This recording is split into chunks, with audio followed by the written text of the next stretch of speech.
इस YouTube video में आपका स्वागत है। इसमें बात करेंगे हम न्यूमेरिकल की, बहुत ही इंपॉर्टेंट जो परीक्षा में आने की संभावना रहेगी। तो इसमें पहले हम दर्पण का सूत्र बता दे रहे हैं आपको।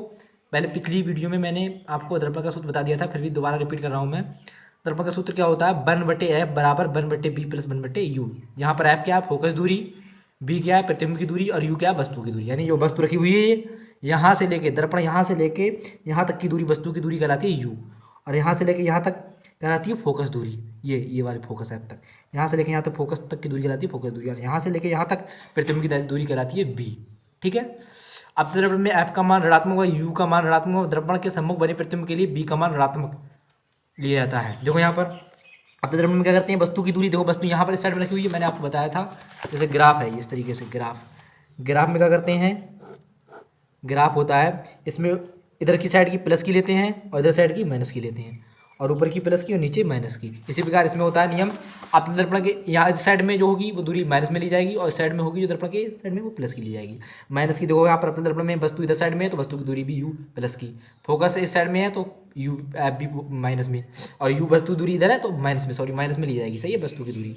और यहाँ पर प्रतिबिंब है, इस साइड में बनना है तो यहाँ पर माइनस की, क्योंकि इस साइड में होता है, इस साइड में प्रतिबिंब में और वस्तु फोकस, तो इस साइड में बनता मतलब किसका होता है? प्लस का होता है। इस साइड में इसलिए माइनस की है तीनों चीज़। अब प्रतिबिंब यहाँ बनना है इधर साइड में तो माइनस का, और इस साइड में बनना है तो प्लस का। इसी प्रकार उत्तल दर्पण में f व b के मान धनात्मक क्यों होते हैं? f व b के मान उत्तल दर्पण इस तरीके से होता है, इस तरीके से होता है। तो इसमें फोकस इस साइड में होता है और वक्रता केंद्र भी साइड में होता है, प्रतिबिंब साइड में बनता है, इसलिए सब चीज़ इसमें धनात्मक होती है। बस वस्तु इस साइड में रखी जाती है, इसलिए u का मान नेगेटिव होता है, बस बाकी सब प्लस में लिखा है, u ऋणात्मक होते हैं। रेखीय आवर्धन क्या है? रेखीय आवर्धन इंपॉर्टेंट टॉपिक है। रेखीय आवर्धन क्या होता है? दर्पण द्वारा बने किसी वस्तु के प्रतिबिंब की लंबाई तथा उस वस्तु की लंबाई के अनुपात को प्रतिबिंब का रेखीय आवर्धन कहते हैं। यानी प्रतिबिंब की लंबाई तथा वस्तु की लंबाई के अनुपात को क्या कहेंगे? रेखीय आवर्धन कहेंगे। और इसे किससे दर्शाते हैं? m से। तो प्रतिबिंब की लंबाई i मान ली हमने, वस्तु की लंबाई कितनी मान ली? o। ये किसके बराबर होती है? m के बराबर। m क्या हमारा? रेखीय आवर्धन। तो प्रतिबिंब की लंबाई तथा वस्तु की लंबाई के अनुपात को क्या कहेंगे? रेखीय आवर्धन m कहेंगे। इसका फार्मूला होता है m बराबर प्रतिबिंब की लंबाई बटे वस्तु की लंबाई, बराबर होता है ये माइनस के b बटे u। b क्या है हमारी? प्रतिबिंब की दूरी, और u क्या है? वस्तु की दूरी। जहाँ प्रतिबिंब की लंबाई लेते हैं वहाँ प्रतिबिंब की दूरी ले लेते हैं, और जहाँ वो वस्तु की दूरी लंबाई है या वस्तु की दूरी ले लेते हैं। ठीक है। m बराबर होता है i बटे o बराबर माइनस का b बटे u। b बटे u वाला एक प्रूफ है, ये आता नहीं इसलिए नहीं कराया मैंने, जो इंपोर्टेंट है वही टॉपिक किए हैं। ठीक है। अब आ जाओ न्यूमेरिकल पे। इंपोर्टेंट न्यूमेरिकल है। एक अवतल दर्पण की वक्रता त्रिज्या कितनी दी है? 40 सेंटीमीटर। 4 सेंटीमीटर लंबी एक वस्तु दर्पण से 30 सेंटीमीटर दूर रखी है। प्रतिबिंब की स्थिति व लंबाई कहती है, मतलब प्रतिबिंब की b का मान निकालना है और लंबाई निकालनी है प्रतिबिंब की। तो यहाँ पर देखो वक्रता त्रिज्या यानी r का मान दिया, अवतल दर्पण है तो वक्रता त्रिज्या किसमें होगी? माइनस में होगी, इस साइड में होती है वस्तु रखी हुई। अवतल दर्पण ये इस तरीके से होता है, बना हुआ होता है इस तरीके से अवतल दर्पण। तो इस साइड में होगी वस्तु रखी हुई, तो और वक्रता त्रिज्या भी साइड में होगी, तो r का मान माइनस में ले जाएगा, माइनस का 40 सेंटीमीटर। और यहाँ पर जब फोकस निकालेंगे, फोकस क्या होता है? r बटे 2 के बराबर होता है, नहीं होता है?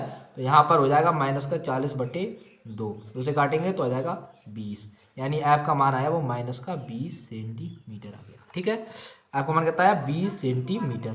ठीक है, f का मान 20 सेंटीमीटर आ गया। अब यहाँ पर देखो क्या दिया है? 4 सेंटीमीटर लंबी वस्तु की लंबाई दी है, यानी o का मान दिया है, वस्तु की लंबाई o से दर्शाते हैं, तो o का मान दिया है हमारा, कितना दिया है? 4 सेंटीमीटर दिया है वस्तु की लंबाई। ठीक है, वस्तु की लंबाई 4 सेंटीमीटर दी है।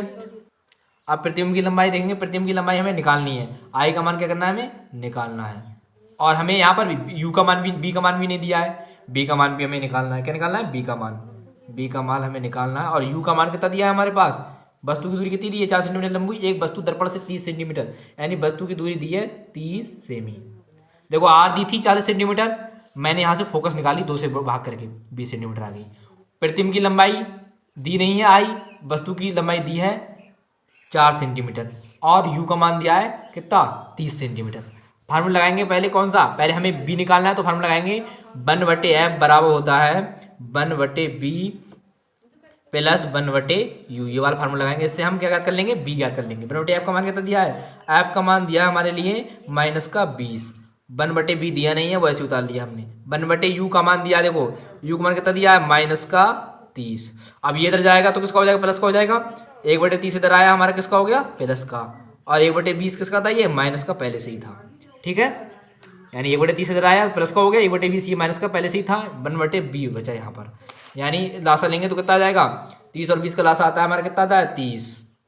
अब 30 एकम 30, एकम बाहर गया तो एक गुणा किससे होगी, ऊपर वाले से करते हैं, एक एकम एक। अब यहाँ पर देखो क्या करेंगे, लासा लेंगे, यहाँ पर देखो b का मान 2 से 40 कट गया, ठीक है। यहाँ पर u का मान कितना दिया, u का मान 15 दिया है, सॉरी u का मान दिया है हमारा 15, 30 सेंटीमीटर गलत लिख दिया है मैंने, यहाँ पर u का मान 15 दिया है तो यहाँ पर 15 लिख दे रहा हूँ मैं, ठीक है। या अगर 30 से हल करना चाहो तो 30 से हल कर सकता हूँ मैं, 30 से हल करके दिखा रहा हूँ आपको, ठीक है। तो इसका 30 और 20 का लासा लेंगे, 30 और 20 का लासा लो, देखो इधर 30 और 20 का लासा ले रहा हूँ मैं, 30 और 20 का, ठीक है।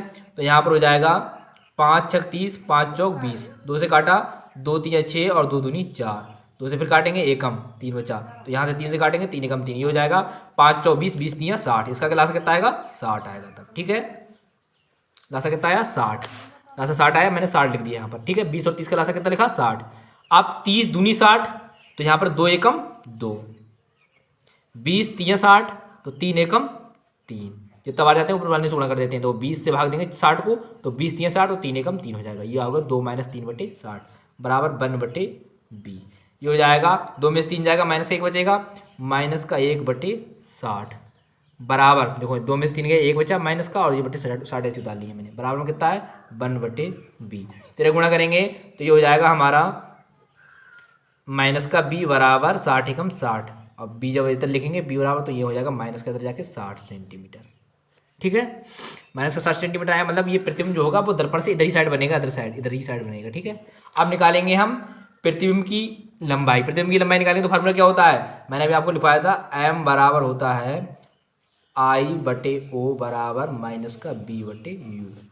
तो यहाँ पर O का मान दिया हमारे लिए कितना दिया, 4 दिया, तो 4 लिख दिया मैंने, I का मान दिया नहीं है, वो ऐसे रहने दिया, b का माइनस चिन्ह लगा हुआ है, माइनस का चिन्ह लगा दिया, b का मान दिया, b का मान कितना निकाल के लेके आए थे मैं अभी 60, माइनस का 60, तो माइनस का 60 लिख दिया। u का मान निकाल के लेके आए थे, u का मान कितना है माइनस का 30, तो माइनस का 3 लिख दिया। इससे ये कट जाएगा, मतलब ये माइनस प्लस हो जाएगा, यहाँ पर ये माइनस, एक माइनस बचा, 30 एकम 30, 30 दूनी 60 हो जाएंगे। अब आई है ये आई, ठीक है, आई की एक गुणा करेंगे तो आई एकम आई आ जाएगा आई एकम आई, और 4 गुणा करेंगे माइनस के दूसरे, तो ये माइनस का 8 हो जाएगा, तो आई बराबर कितना आ गया, माइनस का 8 सेंटीमीटर। यानी प्रतिबिंब जो होगा वो नीचे की ओर बनेगा, तभी तो नीचे की दूरी कैसे लेते हैं, नेगेटिव में लेते हैं, तो प्रतिबिंब जो होगा इधर ही साइड बनेगा, और कितनी लंबाई होगी प्रतिबिंब की, माइनस के 8 सेंटीमीटर। इस तरीके से हमने सवाल को आसानी से सॉल्व कर लिया। आपको कोई दिक्कत हो आप बता दीजिएगा, ठीक है, कमेंट्स बॉक्स में अपना कमेंट्स जरूर करें, और वीडियो को लाइक करें, चैनल को सब्सक्राइब करें। अगले क्वेश्चन जो इंपॉर्टेंट क्वेश्चन होंगे वो अभी मैं कराऊंगा, ठीक है आपको।